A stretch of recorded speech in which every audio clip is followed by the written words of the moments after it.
Stock market learning में ये तीसरी वीडियो है। आज हम यहाँ पर देखेंगे सपोर्ट और रेजिस्टेंस किस तरीके से काम करता है। तो हम यहाँ पर फिब टूल का यूज़ कर रहे हैं।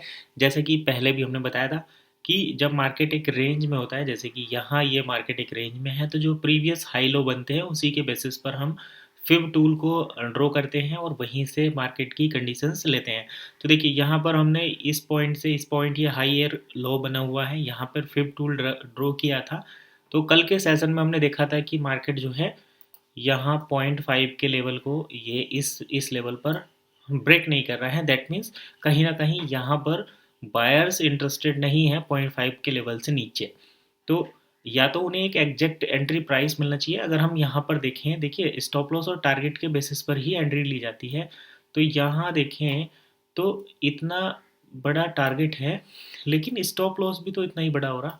तो ये एक बड़ी समझने वाली बात होती है कि जब टारगेट इतना बड़ा हो तो स्टॉप लॉस भी हमें देखना चाहिए कि 1:1 ले रहे हैं या 1:3।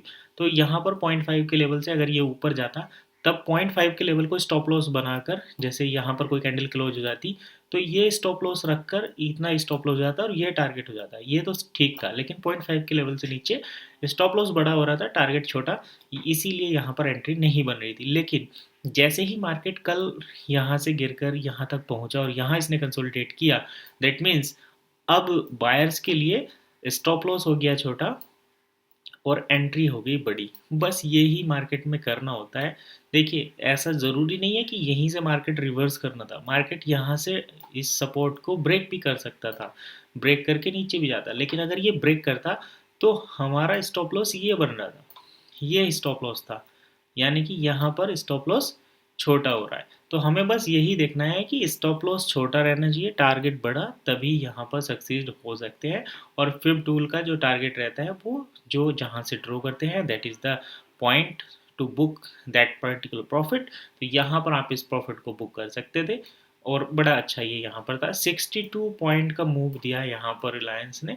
और अगर आप देखें तो यहाँ से आप 40 पॉइंट भी पकड़ कर चलते हैं, that means you are able to capture with 10 quantity 400 rupees. तो बस यही देखना होता है एज ए बिगिनर। और यहाँ पर आप बनाते कल 400 रुपीज़ बड़े आराम से 10 क्वांटिटी में। ये 2000 के आसपास 3500 के समथिंग यहाँ पर आपका कैपिटल लग रहा था, and you will able to earn 400 rupees यहाँ से within a single days in intraday trading.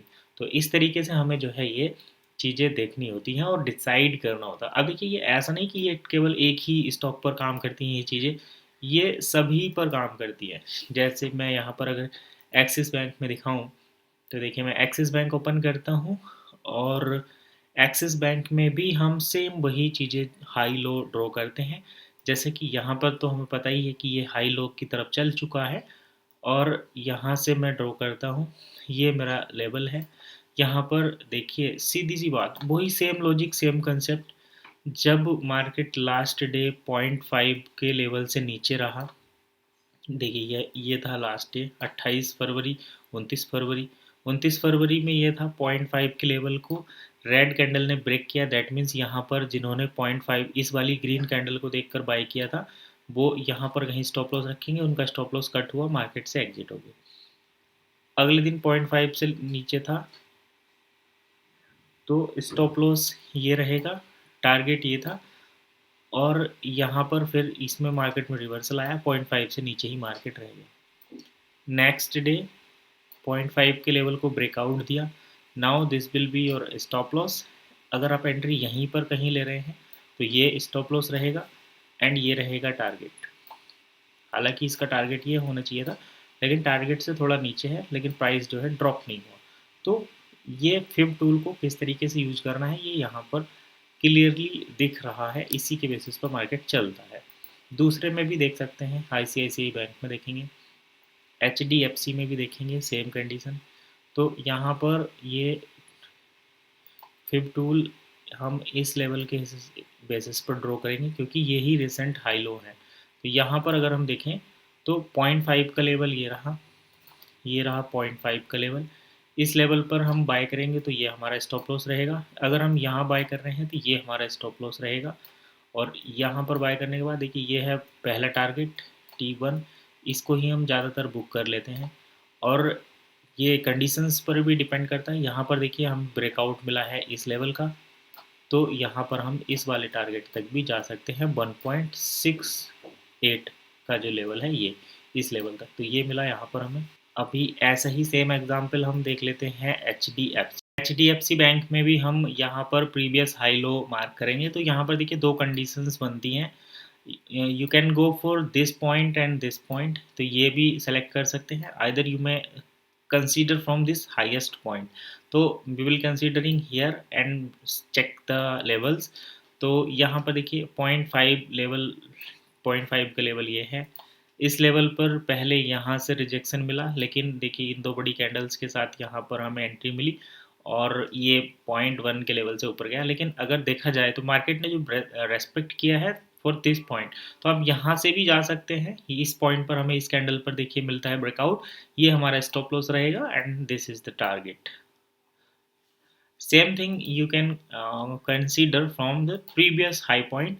तो देखिए लेवल कहीं ना कहीं मैच करेंगे, ये नेचुरल नंबर्स जो रहते हैं वो कहीं ना कहीं मैच करेंगे। तो ये 0.5 का जो लेवल है that will be your stop loss.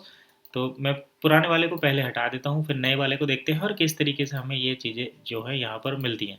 तो ये हमने किया यहाँ पर high to low mark, and now in this condition we can see, ये देखिए ये 0.5 के लेवल पर किस तरीके से मार्केट हमें सपोर्ट लेता हुआ नजर आ रहा है। ये 0.5 का लेवल है, इस पर सपोर्ट मिली। यहाँ पर बायर्स कंफ्यूजन में थे क्योंकि स्टॉप लॉस बड़ा हो रहा था ऊपर एंट्री लेने के लिए। लेकिन जैसे ही मार्केट ने इन दो कैंडल के साथ यहाँ पर जो है ब्रेकआउट दिया, दैट मीन्स कि अब कहीं ना कहीं बायर्स इंटरेस्टेड हो गए हैं और इसको भी स्टॉप लॉस रख सकते हैं और यहाँ से यहाँ तक टारगेट, क्योंकि ये है हाई पॉइंट। हालांकि ये पूरे एग्जैक्ट नंबर से एक दो पॉइंट नीचे रह गया। तो अगर ऐसी कंडीशन बनती है तो आपको जो है बुक कर लेना है, क्योंकि 10% तक अगर आपका प्रॉफिट कम भी रह जाता है तो उसको आपको ले लेना चाहिए। और ये देखिए 1416 से 1432 तक गया, तो काफ़ी गुड पॉइंट्स यहाँ पर कैप्चर हुए। काफ़ी अच्छे तरीके से हमने एच में भी यहाँ पर चार्ट को परफॉर्म होते हुए देखा विद फिब रिट्रेसमेंट टूल। तो यही है आज की इस वीडियो की लर्निंग। आई होप बिगिनर्स अगर आप हैं तो इन 3 वीडियो से, जो पहला है स्टॉक मार्केट्स बिगिनिंग वाला, उसके बाद दूसरा हमने देखा कि लाइव एग्जांपल के साथ रिलायंस, आज हमने यहाँ पर रिलायंस, एचडीएफसी, एक्सिस सभी में इस सेम टूल को यूज़ करके देखा कि किस तरीके से ये काम करता है। तो फिलहाल इतना ही, मिलते हैं नेक्स्ट वीडियो में नई इन्फॉर्मेशन के साथ। तब तक के लिए कीप वॉचिंग ट्रेड ट्रिक।